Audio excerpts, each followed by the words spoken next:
Hello दोस्तों, उत्कर्ष परिवार में आप सभी का हार्दिक स्वागत है। तो आज हम लोग यहाँ पर बात करने जा रहे हैं टोमिस्टोमा मगरमच्छ के बारे में।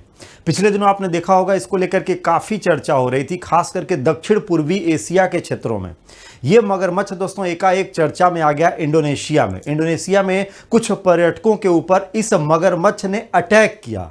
इस मगरमच्छ ने उनके ऊपर अटैक किया, जानलेवा हमला हुआ और इसको लेकर के काफ़ी चर्चाएं आरंभ होने लगी कि एकाएक वास्तव में क्या हो गया जो टोमिस्टोमा मगरमच्छ इतना आक्रामक हो गया। क्योंकि दोस्तों ये मगरमच्छ जो होता है ये बेहद शांत और शर्मीला होता है। ये अपने आप को खुद मानवीय क्षेत्रों से दूर बचा करके ही रखता है। जहां पर इसको लगेगा कि मानवों की आहट है या मानवों का प्रवेश है तो उस क्षेत्र को ये स्वतः छोड़ देता है। बेहद शर्मीला प्रकार का ये मगरमच्छ होता है और इसकी अटैकिंग पावर भी बहुत ही कम होती है। इसका जो माउथ होता है, इसका मुख अगर देखेंगे तो ये घड़ियाल से मिलता जुलता है, लेकिन दोस्तों ये घड़ियाल की तरह उतना आक्रामक नहीं होता है।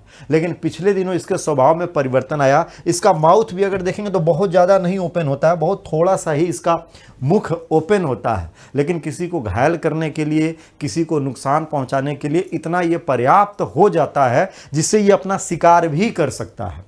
तो ये मगरमच्छ इसलिए आक्रामक हुआ है क्योंकि इन दिनों इंडोनेशिया के क्षेत्र में या दक्षिण पूर्वी एशिया के विविध क्षेत्रों में इसका आवास तेजी से विघटित हुआ है। इसका आवास तेजी से विघटित हुआ है।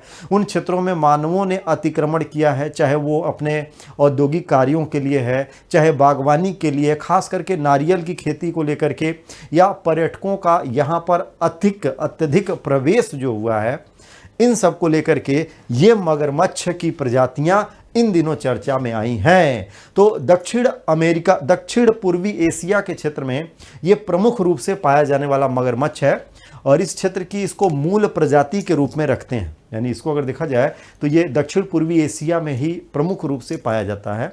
ये इस क्षेत्र की मूल प्रजाति है। वर्तमान में इसकी जो अधिकतर संख्या है वो इंडोनेशिया के क्षेत्र में निवास करती है। और सबसे बड़ी बात यह है कि ये मीठे पानी का मगरमच्छ है, यानी झील का हिस्सा हो गया या तालाब का हिस्सा हो गया, उन्हीं क्षेत्रों में ये निवास करता है। तो झील क्षेत्र, खास करके मीठे पानी के क्षेत्रों में पाए जाने वाले मगरमच्छों की श्रेणी में इसको रखते हैं। और इस मगरमच्छ को दोस्तों नकली घड़ियाल भी कहते हैं। इसको क्या कहते हैं? नकली घड़ियाल के नाम से भी जाना जाता है। तो ये ध्यान रखना, अगर आपके एग्जाम में इसके बारे में पूछेगा तो ये सब विशेषताएं तो दक्षिण पूर्वी एशिया, विशेषकर इंडोनेशिया में मिलेगा। यह इस क्षेत्र की मूल प्रजाति के रूप में है, मीठे पानी का मगरमच्छ है और इसे नकली घड़ियाल कहते हैं। ये सब इसकी विशेषता है, ये सब इसकी पहचान है। किसकी भाई?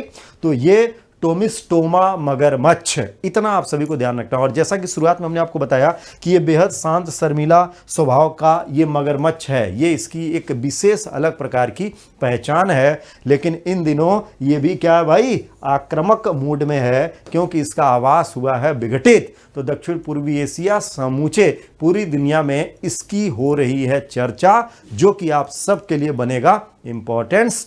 तो मिलते हैं फिर अगली श्रृंखला में कुछ और इससे अति महत्वपूर्ण विषय के साथ। तब तक के लिए जय हिंद।